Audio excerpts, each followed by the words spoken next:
Leandro, meu genro, cimentou o jardim que meu falecido marido e eu levamos 40 anos para criar. Modernidade, sogra, ele disse. Meu nome é Marlise, tenho 65 anos. Mas ele não sabia que, ao destruir minhas raízes, me deu a força para arrancar as dele. Meu marido, Alberto, costumava dizer que nosso jardim era o coração da casa.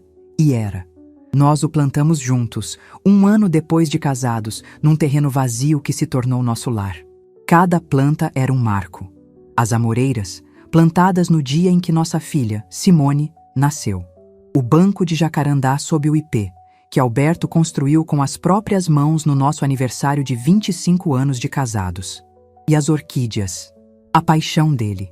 Ele as cultivava com um cuidado de pai, catalogando cada uma num caderninho. Quando ele se foi, há 3 anos, cuidar daquele jardim se tornou minha forma de mantê-lo vivo. Era meu refúgio, meu diálogo silencioso com nossas memórias.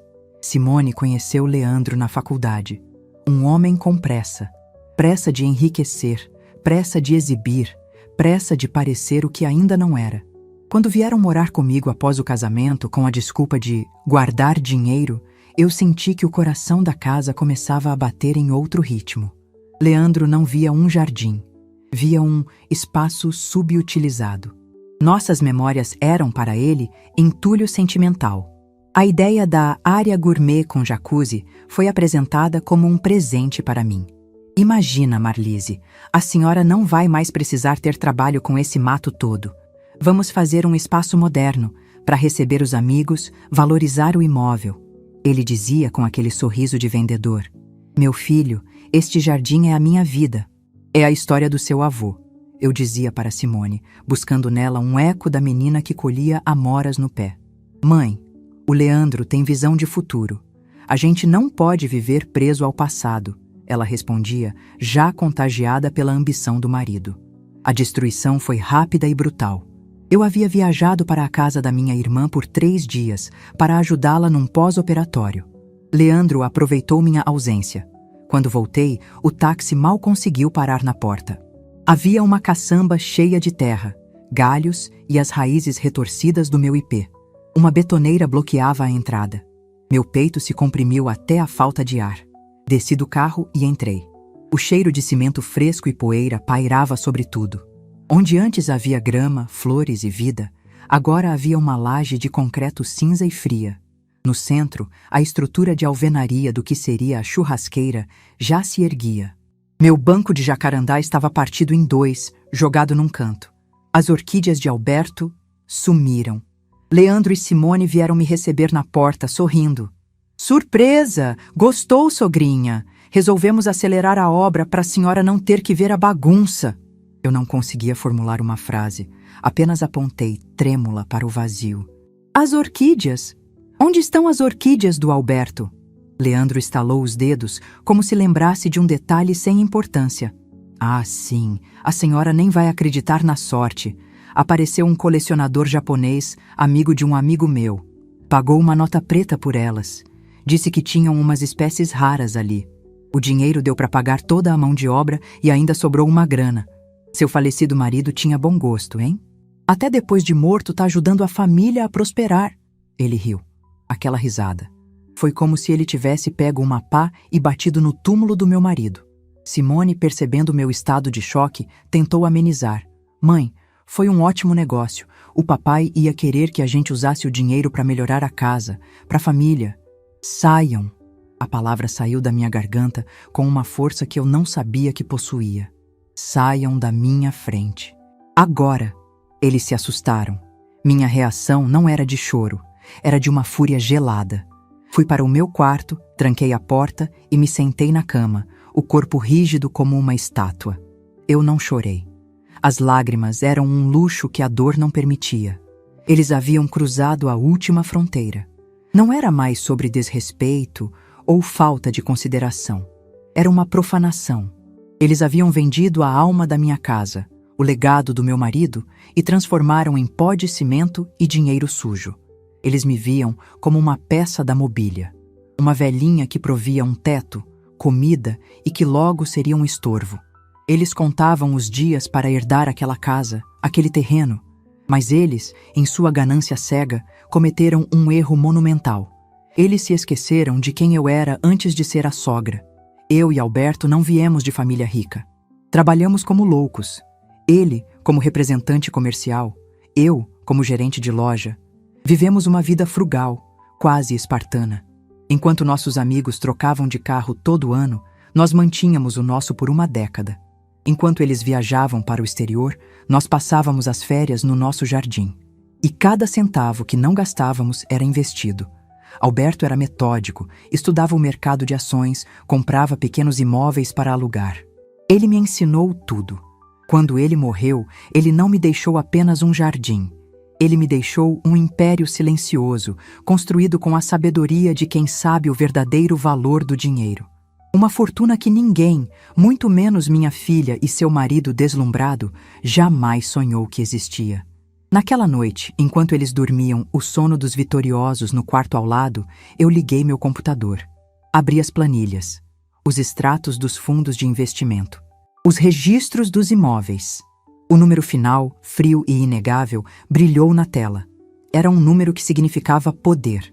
O poder de apagar o sorriso do rosto de Leandro para sempre. Eles achavam que tinham cimentado minhas raízes. Pobres tolos. Eles não sabiam que minhas raízes eram feitas de títulos, ações e propriedades. Eles haviam me dado o motivo. Eu, que sempre fui discreta, que sempre evitei o confronto, senti uma clareza cortante. Eles não mereciam morar na casa que Alberto construiu. Eles não mereciam pisar no chão que guardava nossas memórias. O plano nasceu ali, na escuridão do meu quarto, iluminado apenas pela tela do computador. Não seria uma vingança de gritos, seria uma execução. Legal, fria e, acima de tudo, definitiva. Eles queriam modernidade. Eu lhes apresentaria a dura modernidade de um contrato de aluguel que eles não poderiam pagar. Eles queriam espaço. Eu lhes daria todo o espaço do mundo. Fora da minha casa. Fora da minha vida. A primeira ligação que eu faria amanhã não seria para um jardineiro. Seria para o melhor advogado da cidade. A caçamba na minha porta não era o fim de uma obra. Era o começo da deles. A primeira luz da manhã seguinte encontrou-me de olhos abertos. Eu não havia dormido. Havia passado a noite em vigília, não de luto, mas de planejamento. A mulher que chorava pela perda de um jardim havia sido enterrada sob o cimento fresco no quintal. A que despertava hoje era a viúva de Alberto Medeiros, e ele não era um homem que aceitava derrotas. Nem eu aceitaria. Desci para a cozinha no meu horário de sempre. O cheiro de café fresco encheu o ar, uma rotina inabalada num mundo que havia virado de cabeça para baixo. Simone e Leandro desceram logo depois, pisando em ovos. Esperavam encontrar-me de luto, com os olhos inchados. Encontraram-me sentada à mesa, lendo o jornal, com uma xícara de café na mão. "Bom dia, mãe", disse Simone, a voz cautelosa. "A senhora dormiu bem?" "Como uma pedra, minha filha." "E vocês?" perguntei, virando a página do jornal sem olhar para ela. Leandro, percebendo a ausência de lágrimas, interpretou minha calma como resignação. Um erro crasso. Ele relaxou, o alívio estampado em seu rosto. "Bom dia, Marlise. Que bom ver a senhora melhor. Sabia que ia entender. No fundo, foi um bom negócio para todos nós. Já estou vendo as cotações da jacuzzi. Vamos colocar uma com luzes de LED e jatos de massagem." Ele falava do luxo que instalaria sobre as cinzas da minha história. Eu apenas assenti, um leve sorriso nos lábios. "Que ótimo, Leandro. Fico feliz que esteja animado." Minha serenidade os confundiu. Era um território que eles não sabiam navegar. A ausência de um drama visível os desarmou completamente. Eles começaram a falar sobre os planos para o fim de semana, sobre convidar amigos para um churrasco de pré-inauguração da laje. E eu os observei, como se assistisse a um filme sobre estranhos. Após o café, retirei-me para a sala com a desculpa de fazer uma ligação para minha irmã. Usei o velho telefone fixo, o de disco, que Leandro tanto insistia para que eu jogasse fora. Disquei o número que havia encontrado na internet na noite anterior. "Freitas, Ancastelo Branco Advogados. Bom dia." Uma voz profissional atendeu. "Bom dia. Eu gostaria de agendar uma consulta com o Dr. Otávio Freitas, por favor." É um assunto urgente e de natureza particular. A agenda do Dr. Otávio é bastante concorrida, senhora. Qual seria o seu nome? Marlise Medeiros, viúva de Alberto Medeiros. Diga a ele que Alberto e ele foram do mesmo clube de investimentos nos anos 90. Ele vai se lembrar. A pausa na linha foi significativa. Só um momento, senhora Medeiros. Menos de um minuto depois, a voz retornou. O tom completamente diferente, impregnado de respeito. Dr. Otávio pode recebê-la hoje, às 11. Serve para a senhora? Perfeitamente, respondi e desliguei. Às 10 horas, vesti-me com um rigor que há muito não usava. Um tailleur de linho preto, impecavelmente conservado. Sapatos de salto baixo, uma bolsa de couro estruturada. Era a armadura de Marlise, a gerente. A mulher que comandou equipes de 30 pessoas. Vou ao centro resolver umas coisas no banco, anunciei da porta. Leandro estava no sofá, com o notebook no colo. Cuidado, hein, sogrinha? Não vai cair no conto do bilhete premiado. Ele brincou, sem tirar os olhos da tela. Não se preocupe, Leandro. Eu sei reconhecer um mau negócio quando vejo um. O escritório da Freitas em Castelo Branco ocupava o último andar de um dos edifícios mais imponentes da avenida principal. O silêncio, o mármore polido e o cheiro suave de madeira e café transmitiam uma aura de poder discreto. Doutor. Otávio Freitas era um homem de seus 70 anos, com cabelos prateados e olhos de um azul penetrante. Ele se levantou para me cumprimentar, o aperto de mão firme. Marlise. É um prazer revê-la, embora lamente as circunstâncias. Alberto era um homem brilhante, um dos poucos que entendia que paciência é o maior ativo de um investidor. Ele era Otávio. E foi a paciência que ele me ensinou que me traz aqui hoje. Sentamo-nos e eu não perdi tempo com sentimentalismos. De forma clara, objetiva, relatei os eventos dos últimos dias, a destruição premeditada do jardim, a venda das orquídeas, o desrespeito à memória do meu marido e ao meu lar. Coloquei sobre a mesa a escritura da casa, em meu nome e no de Alberto, e, por fim, anunciei meu objetivo. Eu quero a minha casa de volta, Otávio. Quero que minha filha e meu genro desocupem a propriedade. Ele me ouviu sem interromper, os dedos entrelaçados sobre a mesa. Sua expressão era indecifrável. Quando terminei, ele ficou em silêncio por um longo momento.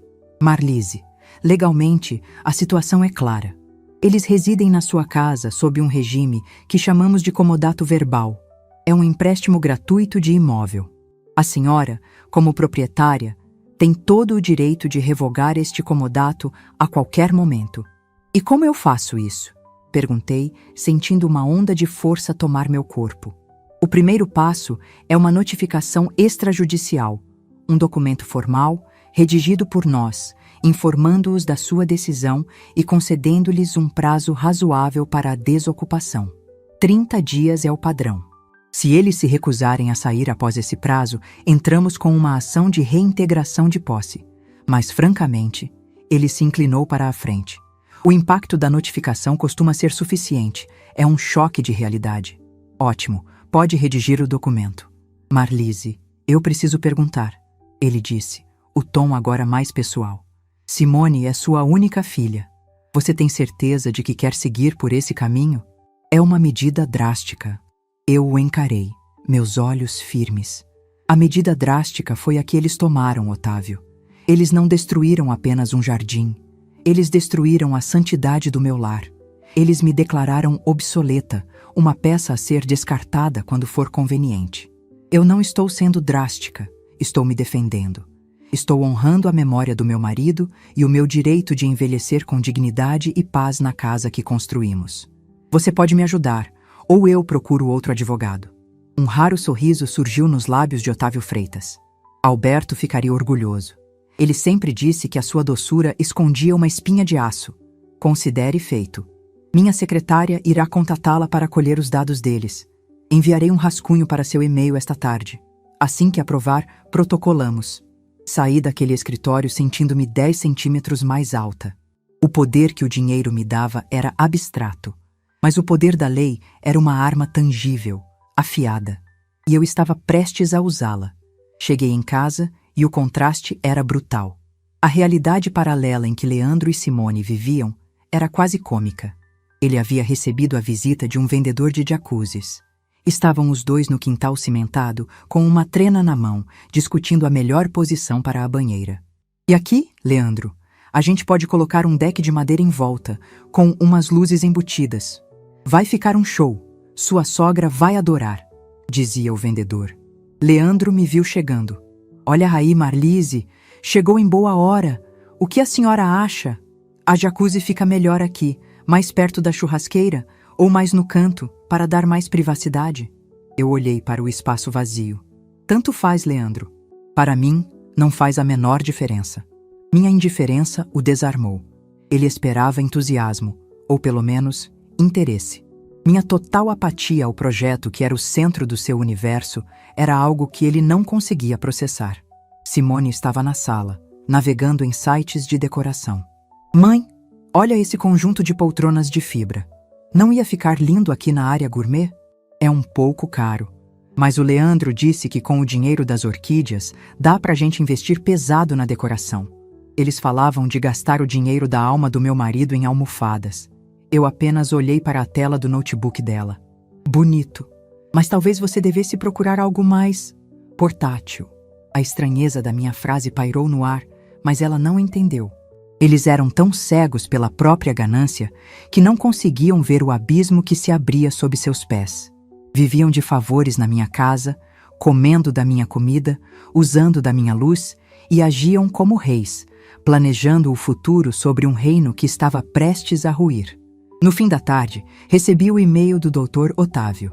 Li cada palavra da notificação. Era um texto frio, impessoal, repleto de jargão jurídico que culminava numa ordem simples e brutal. Desocupar o imóvel situado à Rua das Acácias, número 122, no prazo improrrogável de 30 dias, sob pena de medidas judiciais cabíveis. Aprovei o texto com um único clique. A etapa final do primeiro movimento aconteceu por volta das 6 horas. Um motoboy buzinou no portão. Eu atendi. Ele me entregou um envelope grande, timbrado com o logo da Freitas em Castelo Branco. Era a via original da notificação, impressa em papel oficial, assinada por Dr. Otávio, o instrumento da minha libertação. Simone e Leandro estavam na cozinha, preparando o jantar. Entrei em casa, o coração batendo forte, não de medo, mas de adrenalina. Passei pela sala de jantar e, com um gesto deliberado, coloquei o envelope sobre a mesa, em cima do lugar onde Leandro costumava se sentar. Um retângulo branco e solene sobre a madeira escura. Uma declaração de guerra silenciosa. Eu não disse uma palavra. Apenas subi para o meu quarto, fechei a porta e esperei.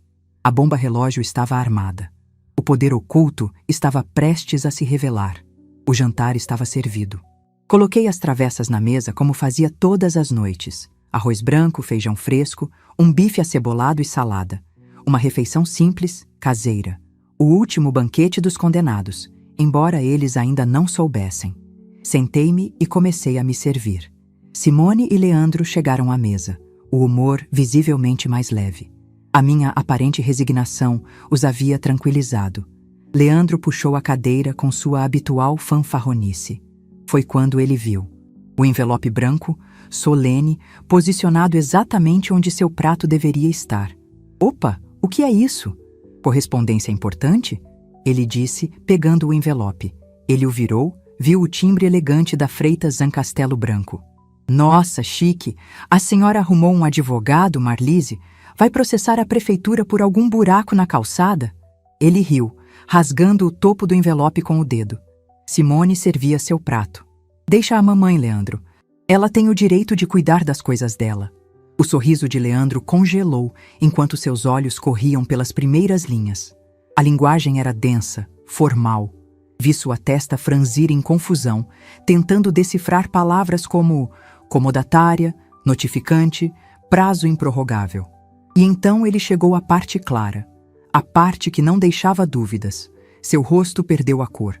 A transformação foi assustadora. O vermelho da autoconfiança deu lugar a um branco pálido de choque. Depois, a um cinza de pânico. A folha de papel tremia em sua mão. Que palhaçada é essa? Ele gaguejou, a voz irreconhecível. Ele olhou para mim, os olhos esbugalhados. Isso é algum tipo de piada de mau gosto? Simone parou, o garfo a meio caminho da boca. O que foi, amor? O que diz aí? Ele não respondeu. Apenas empurrou o papel pela mesa na direção dela. Simone pegou o documento, a expressão preocupada. Eu continuei a comer meu bife, cortando-o em pedaços pequenos e metódicos. O som do meu garfo contra o prato era o único ruído na sala. A reação de Simone foi diferente. Primeiro, a negação. Ela leu, releu e então soltou uma risada nervosa. Mãe, isso é ridículo. Deve ter algum engano. Por que o seu advogado mandaria uma carta pra gente, mandando a gente sair da nossa própria casa? Eu engoli o pedaço de bife, mastiguei lentamente e então bebi um gole de água. Finalmente, ergui meus olhos e os encarei. Não é um engano, eu disse. A voz nivelada como a superfície de um lago congelado. E não é a casa de vocês. É a minha casa. A realidade daquelas palavras atingiu os dois ao mesmo tempo. A negação de Simone se desfez em pânico. Mãe, como assim? Sair? Sair para onde? A senhora não pode estar falando sério. É uma brincadeira, né? Por causa do jardim? A gente pede desculpas, a gente desfaz tudo, a gente dá um jeito. Leandro, por sua vez, encontrou sua voz na fúria. Ele se levantou de um salto, a cadeira tombando para trás com um estrondo. Bateu com as duas mãos na mesa, fazendo os pratos e talheres saltarem. Você ficou louca? Ele berrou, o rosto agora uma máscara vermelha de raiva. Sua velha ingrata e maluca, depois de tudo o que a gente fez por você. A gente mora aqui, cuida de você, moderniza essa casa caindo aos pedaços, e é assim que você nos agradece, nos expulsando? Eu permaneci sentada, imóvel diante da sua explosão. Deixei que ele gritasse, que esvaziasse seus pulmões. Quando ele parou, ofegante, eu respondi, minha voz ainda mais baixa, forçando-o a se calar para me ouvir. Cuidaram de mim? Ou cuidaram dos seus próprios interesses debaixo do meu teto? Modernizaram a casa? Não, Leandro. Vocês vandalizaram o meu lar, profanaram a memória do meu marido e fizeram isso pelas minhas costas, como ladrões. Simone chorava, um choro desesperado, infantil. Mãe, por favor, pelo amor de Deus. E a memória do papai? Ele não ia querer isso. Ele ia querer ver a família unida. Essa foi a gota d'água. A menção ao nome de Alberto por aquela boca me deu a força final. Eu me levantei, não de forma abrupta como Leandro, mas lentamente, com a dignidade de uma rainha. Não ouse usar o nome do seu pai para justificar sua traição, Simone. A memória do seu pai estava em cada orquídea que seu marido vendeu como se fosse sucata. A memória dele estava no banco de jacarandá que vocês partiram em 2. A memória dele está sendo honrada por mim, neste exato momento, ao expulsar da casa dele quem não a respeita. Isso não vai ficar assim, ameaçou Leandro, apontando um dedo para mim. Nós temos direitos. Você não pode simplesmente nos jogar na rua. Eu não estou jogando vocês na rua. A notificação é clara. Vocês têm 30 dias. São adultos, ambos com emprego. Tenho certeza de que sua visão de futuro inclui um plano B, não é, Leandro? Ou você só era visionário com o meu patrimônio? Cada palavra minha era uma pedra, desconstruindo o castelo de areia da autoimagem dele. Ele era um conquistador, um homem de negócios, e eu o estava reduzindo a um inquilino inadimplente, um parasita. Simone se agarrou ao meu braço, as lágrimas molhando a manga do meu vestido. Mãe, eu sou sua filha, sua única filha. A senhora vai ter coragem de fazer isso comigo? Eu me soltei de seu aperto, não com raiva, mas com uma firmeza cirúrgica. Coragem, Simone? Coragem eu tive para criar você sozinha depois que seu pai morreu. Coragem eu tive para administrar tudo que ele me deixou, para multiplicar nosso patrimônio enquanto você e seu marido achavam que eu vivia de uma pensão miserável. Coragem eu tive para aguentar o desrespeito de vocês por 3 anos. Isso que estou fazendo agora não é coragem, é faxina. Eles ficaram em silêncio, chocados pela dureza das minhas palavras. A velhinha dócil havia desaparecido. Em seu lugar estava uma matriarca de ferro, dona de si e de seu destino. Eles perceberam que a chantagem emocional, a arma que sempre usaram contra mim, havia perdido todo o seu efeito. Então, eles tentaram a última cartada, o falso arrependimento. Marlise, sogra, me desculpe, Leandro começou, a voz subitamente mansa, a fisionomia contrita. Eu errei. Fui um idiota, um imbecil. A gente desfaz a obra. Eu mesmo quebro aquele concreto todo. A gente compra outras orquídeas, o que a senhora quiser. Mas não faz isso com a gente. Com a Simone. Eu o observei. A performance era quase convincente, mas eu conhecia os olhos dele. Eram os olhos de um jogador encurralado, não de um homem arrependido. O tempo para desculpas acabou no momento em que a primeira pá atingiu a terra do meu jardim, Leandro. Vocês não estão arrependidos do que fizeram, estão apavorados com as consequências. Fui até minha bolsa, que estava no aparador. Abria e peguei meu talão de cheques, outro objeto que eles nunca haviam me visto usar. Sentei-me à mesa, no lugar que pertencia a Alberto, e abri o talão. Eu não sou o monstro que vocês pensam que eu sou, eu disse, a caneta deslizando sobre o papel. Sei que a vida custa caro e que vocês não se planejaram para isso.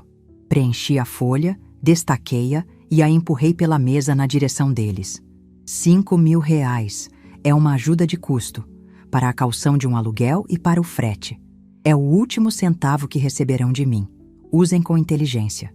Leandro olhou para o cheque como se fosse veneno. Aquele pedaço de papel era a humilhação final. Não era um ato de generosidade, era um ato de poder. Eu não estava apenas os expulsando, eu estava lhes dando esmola. Estava liquidando qualquer dívida moral que eles pudessem fantasiar que eu tinha com eles. Eu estava financeiramente e emocionalmente os demitindo da minha vida. Ele não tocou no cheque. Simone soluçava, o rosto entre as mãos. A ficha finalmente havia caído. Não havia mais negociação. Não havia mais volta. O jogo havia acabado. E eles perderam. Levantei-me da mesa. O meu jantar estava intocado, mas eu havia perdido a fome. Minha alma, no entanto, estava saciada. Vocês têm 30 dias, repeti, minha voz ecoando na sala silenciosa e tensa. O relógio começou a contar a partir do momento em que você abriu esse envelope. Sugiro que comecem a procurar um lugar hoje mesmo. Dei as costas para a cena de devastação que era o meu casal de herdeiros e subi as escadas. Do topo, olhei para trás. Leandro estava sentado, a cabeça baixa, olhando para o cheque. Simone chorava. O documento legal, a notificação de despejo, jazia entre eles, o epitáfio de uma era de desrespeito e presunção. Entrei no meu quarto e, pela primeira vez, a casa pareceu verdadeiramente minha outra vez. O coração dela, que eles tentaram substituir por uma jacuzzi, havia começado a bater de novo, no meu ritmo. Os 30 dias que se seguiram foram um purgatório. A casa, antes um lar, transformou-se numa fronteira silenciosa, um território ocupado por exércitos inimigos que se recusavam a cruzar o olhar. Eu havia me tornado uma especialista na arte da invisibilidade. Acordava antes deles, tomava meu café na varanda dos fundos, o único lugar que a laje de cimento ainda não havia alcançado, e saía. Passava meus dias na rua, em reuniões, no escritório do Dr. Otávio, em visitas a fornecedores de equipamentos agrícolas. Eu estava construindo meu futuro, e a minha ausência física em casa era uma marreta simbólica, demolindo o passado deles a cada hora que passava. Leandro reagiu com a fúria impotente de um animal enjaulado. Ele não gritava mais. Sua hostilidade era passivo-agressiva, destilada em pequenos atos de sabotagem. Músicas altas até tarde da noite. Portas batidas com força. Sarcasmo pingando em cada frase dita perto de mim. Com licença, Vossa Majestade, ele dizia se eu passava no corredor. Cuidado para não sujar os sapatos de ouro no meu pó de pobre. Ele passava horas ao telefone, falando alto com corretores de imóveis, descrevendo um padrão de apartamento que, eu sabia, seu salário jamais conseguiria pagar. Era uma performance patética de negação. Simone, por outro lado, murchou. Ela se movia pela casa como um fantasma, os olhos perpetuamente vermelhos e inchados. Tentava me emboscar com apelos silenciosos, deixando sobre a minha cama fotos antigas dela, criança com o pai no jardim, ou preparando o meu prato favorito, que eu sistematicamente ignorava. Ela não entendia que o problema não era falta de amor, era excesso de desrespeito. O amor de mãe que ela tentava invocar havia sido soterrado sob metros de concreto. A busca por um novo lar se tornou o drama central da vida deles. Eu os ouvia discutindo à noite, as vozes abafadas pela parede do meu quarto. A realidade do mercado imobiliário era um tapa na cara da fantasia em que viviam. Os aluguéis nos bairros que eles consideravam aceitáveis eram proibitivos. As calções, os fiadores, a burocracia eram obstáculos que o dinheiro fácil da venda das orquídeas não podia transpor. O cheque de R$ 5.000, que a princípio pareceu uma esmola humilhante, agora jazia sobre a cômoda deles como uma tábua de salvação desesperadamente inadequada. O dia da mudança, o 30º dia, chegou com um céu cinzento e uma garoa fina, como se a natureza estivesse de luto pela dignidade deles. Não havia um caminhão de mudanças de uma empresa conceituada. Havia um carreto, uma pequena caminhonete velha, com a carroceria enferrujada e uma lona poída. Leandro e o motorista, um senhor magro e cansado, faziam o trabalho pesado. Ver a cena da janela do meu quarto foi um espetáculo melancólico e justo. O sofá de designer que eles compraram em 12 prestações, agora envolto em plástico bolha, parecia ridículo sendo espremido na traseira daquele veículo. A Smart TV de 70 polegadas, o símbolo máximo do status de Leandro, era amarrada com cordas, exposta à garoa. Cada objeto que eles haviam acumulado para construir uma imagem de sucesso agora servia apenas para acentuar a profundidade da sua queda. Simone não ajudava. Sentada na escada da entrada, o rosto entre as mãos, ela chorava convulsivamente. Quando passei por ela para ir à padaria, minha vida não pararia por causa do drama deles. Ela ergueu o rosto. A senhora conseguiu o que queria, ela disse, a voz cheia de veneno e dor. Está feliz agora? Eu parei e a olhei. Eu não queria isso, Simone. Eu queria respeito. Como não o tive, escolhi ter paz. E a felicidade, minha filha, eu não espero mais que os outros me deem. Eu mesma estou construindo a minha. Segui meu caminho. Quando voltei, com pães quentes na sacola, eles estavam fazendo a última viagem. O apartamento estava vazio, exceto por alguns sacos de lixo e a poeira que marcava o lugar onde os móveis ficavam. A casa parecia respirar aliviada. A nova morada deles, como vinha a saber semanas depois por uma prima indiscreta, era o fundo do poço. Não era um barraco, mas quase. Um apartamento de 2 cômodos nos fundos de um sobrado num bairro distante e perigoso, com uma única janela que dava para uma parede mofada. Um lugar onde o sol não entrava. Leandro, o homem que sonhava com uma jacuzzi com luzes de LED, agora tomava banho num banheiro minúsculo onde o chuveiro elétrico dava choque. A vida que eles conheciam se desintegrou. O salário combinado, que parecia uma fortuna quando não pagavam aluguel, condomínio, IPTU, luz ou água, mal dava para o básico. A primeira grande briga, segundo minha prima, foi sobre o financiamento do carro de Leandro. A prestação era impagável. Ele se recusou a vender seu precioso SUV, seu último elo com a identidade de vencedor. Discutiram por uma semana, até que o oficial de justiça bateu a porta com um mandado de busca e apreensão. O carro foi levado no guincho. Aquilo quebrou Leandro. Sua arrogância, alimentada por crédito fácil e aparências, não sobreviveu ao contato com a realidade nua e crua. Ele se tornou um homem amargo, silencioso, que saía para trabalhar e voltava para se afundar no sofá, assistindo a vida passar numa TV de tubo que compraram de segunda mão. Simone, por sua vez, foi forçada a uma maturidade que nunca teve. Sem a mãe para resolver suas pendências e sem o marido para bancar suas vontades, ela teve que aprender a viver. Aprendeu a pesquisar preços no supermercado, a andar de ônibus, a consertar a descarga que não parava de vazar. O primeiro sinal de mudança real veio quando minha prima me contou que Simone havia começado a fazer bolos para vender para os vizinhos, para complementar a renda. Ela parou de culpar o mundo e começou a buscar soluções. Pela primeira vez na vida, Simone estava trabalhando para valer. Enquanto eles afundavam, eu florescia. No dia seguinte à mudança, a primeira equipe de operários chegou à minha casa. A ordem era clara: demolir. A laje de concreto que Leandro construiu foi metodicamente quebrada em pedaços. O barulho das marretas era música para meus ouvidos. Era o som da minha vingança se completando e da minha liberdade começando. Em uma semana, o entulho foi removido. Em 2, caminhões trouxeram toneladas da melhor terra preta adubada que meu dinheiro pôde comprar. Meu quintal era, novamente, um campo fértil. Mas meu plano era maior. Contratei um escritório de arquitetura renomado, especializado em projetos sustentáveis. Apresentei minha ideia: transformar todo o terreno dos fundos numa estufa de vidro e aço, um laboratório de agricultura urbana. Um sistema de hidroponia vertical de última geração.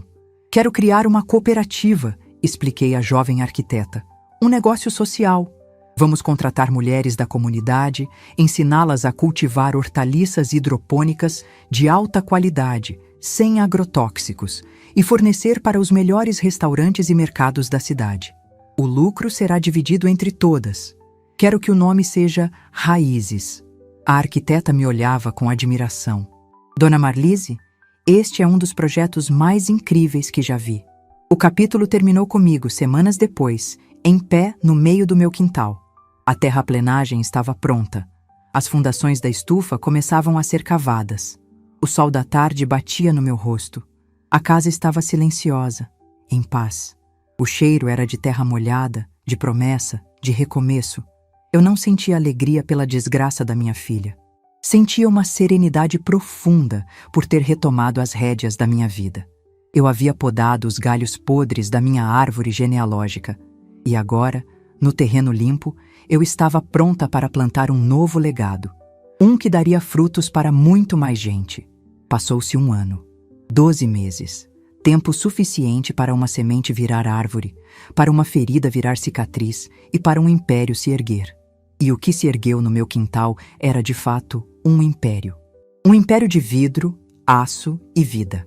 A estufa hidropônica, Raízes, minha cooperativa, era a estrutura mais moderna da vizinhança. Dentro dela, o futuro da agricultura se manifestava em torres verticais, onde alfaces, rúculas, ervas finas e morangos cresciam viçosos, suspensos em água e nutrientes, banhados por uma luz controlada. O zumbido dos motores de irrigação e o cheiro de clorofila fresca eram a nova trilha sonora da minha vida. O negócio, que muitos consideraram um capricho de uma viúva excêntrica, tornou-se um sucesso retumbante. Nossos produtos, livres de agrotóxicos e colhidos na hora, eram disputados pelos chefes dos melhores restaurantes da cidade e ocupavam um lugar de destaque nas gôndolas do mercado gourmet. Eu não era mais a Dona Marlise, a costureira aposentada. Eu era a fundadora e diretora da Raízes. Minhas manhãs eram preenchidas com reuniões de logística, negociações de contratos e planejamento de produção. Minhas tardes, com o treinamento das minhas cooperadas. Eram 20 mulheres, todas do bairro, a maioria mães solo, que viram no meu projeto a chance de uma vida digna. Eu não lhes dei um emprego. Eu lhes dei uma participação nos lucros. Nós éramos sócias. E vê-las prosperar, comprar a primeira moto, matricular o filho numa escola melhor, essa era a verdadeira rentabilidade do meu investimento. Minha vida estava cheia. Cheia de propósito, de respeito, de amizades genuínas e da liberdade de ser a única arquiteta do meu destino.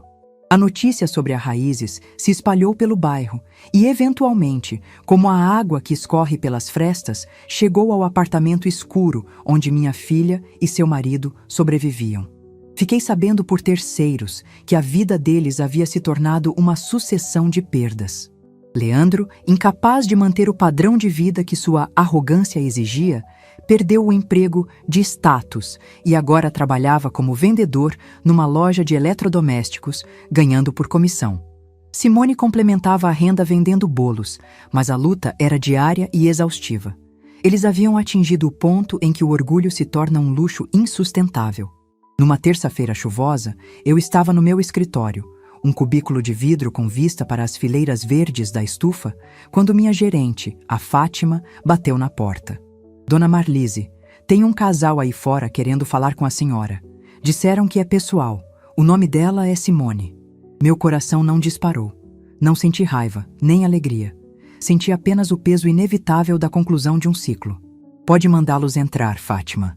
Eles entraram encolhidos, pingando água da chuva no piso impecavelmente limpo. A mudança em um ano era chocante. Estavam mais magros, com olheiras profundas. As roupas, embora limpas, eram gastas.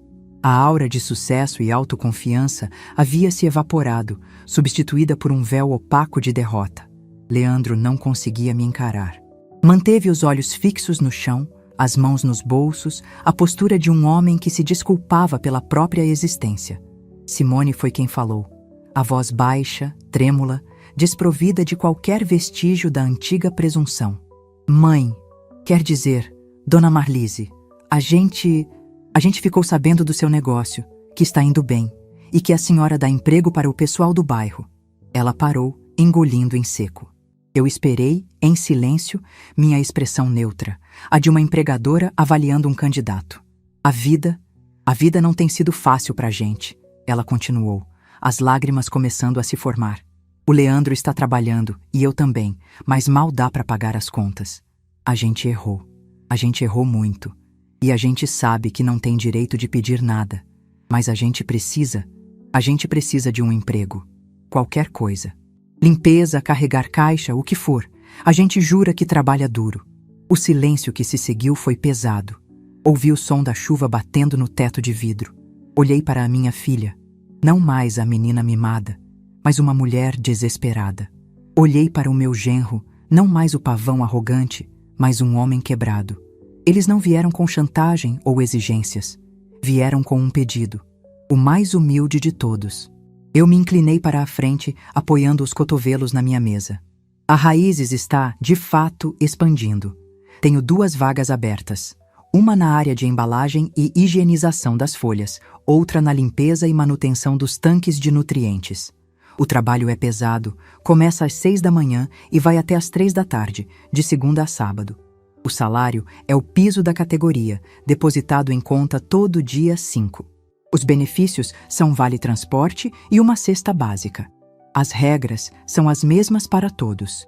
3 atrasos no mês resultam em advertência. Falta sem atestado médico é descontada. Desrespeito com qualquer membro da equipe resulta em demissão imediata. Fiz uma pausa, olhando diretamente nos olhos de cada um. Aqui dentro, vocês não serão a filha e o genro. Vocês serão Simone e Leandro, funcionários da cooperativa. Eu serei a Dona Marlise, a chefe de vocês. Não haverá privilégios, não haverá conversas sobre o passado, não haverá tratamento diferenciado. Vocês serão um número na folha de pagamento, como todos os outros, e terão que conquistar o respeito da equipe através do suor, não do sobrenome. A vaga é de vocês, se aceitarem essas condições. Simone começou a chorar, desta vez de alívio. Ela assentiu, incapaz de falar. Eu olhei para Leandro, esperando sua resposta. Ele finalmente ergueu a cabeça. Seus olhos estavam vermelhos. A gente aceita, Dona Marlise. E... obrigado, ele disse, a voz rouca. Não me agradeçam ainda. Comecem na segunda-feira, às 6 em ponto. Fátima, a gerente, vai orientá-los. Eles começaram na segunda. E foi brutalmente difícil para eles. Leandro, o homem que usava relógios caros, passou seus dias de luvas, esfregando tanques e carregando caixas pesadas. Simone, que reclamava das unhas, passava horas com as mãos na água gelada, lavando e embalando alfaces. Vi-os almoçando no refeitório com os outros funcionários, sentados um pouco à parte, comendo em silêncio. Vi a Fátima, uma mulher firme e justa, dar uma bronca em Leandro por um erro na pesagem. E ele não retrucou. Apenas abaixou a cabeça e disse: Desculpe, Fátima, não vai acontecer de novo. Eles não faltaram um único dia. Não se atrasaram um único minuto. Fizeram seu trabalho em silêncio, com uma eficiência nascida do desespero. E lentamente, mês após mês, a dinâmica começou a mudar. Os outros funcionários, que a princípio os olhavam com desconfiança, começaram a aceitá-los. Eles estavam pagando sua penitência, não com palavras, mas com trabalho. A família não foi restaurada. A intimidade e a confiança que foram quebradas não podiam ser coladas de volta. Mas algo novo, e talvez mais saudável, nasceu em seu lugar. Um relacionamento baseado em limites claros e respeito profissional. Aos domingos, Simone às vezes deixava na minha porta um pedaço do bolo que vendia, com um bilhete simples, para a senhora. Era sua forma de mostrar gratidão, e eu aceitava. A cena final se passa 6 meses depois. Estou na minha estufa, o ar quente e úmido, o cheiro de vida por toda parte. Observo a linha de produção. Leandro, agora mais forte e com calos nas mãos, opera a máquina de embalagem a vácuo com uma concentração que eu nunca vi nele. Simone, que se revelou extremamente organizada, foi promovida a assistente de Fátima e agora confere os pedidos no computador. Ela se aproxima de mim com uma prancheta. Dona Marlise, o pedido do restaurante Corcovado está pronto para o despacho, o dobro da encomenda da semana passada. Ótimo trabalho, Simone, eu digo. Ela sorri, um sorriso genuíno, cansado. A gente só trabalha, Dona Marlise. A senhora é quem faz os milagres. Eu olho para o meu império verde, para as mulheres que agora têm um futuro, para minha filha, que finalmente encontrou seu valor no trabalho, para seu marido, que aprendeu a humildade da forma mais dura. E entendo. Eles tentaram cimentar minhas raízes sem perceber que as verdadeiras raízes de uma pessoa não estão na terra que ela possui, mas na força que ela tem para recomeçar do nada. E ao forçá-los a encontrar as próprias raízes, no solo mais árido e difícil, eu finalmente lhes dei a única herança que realmente importa, a chance de florescer por conta própria.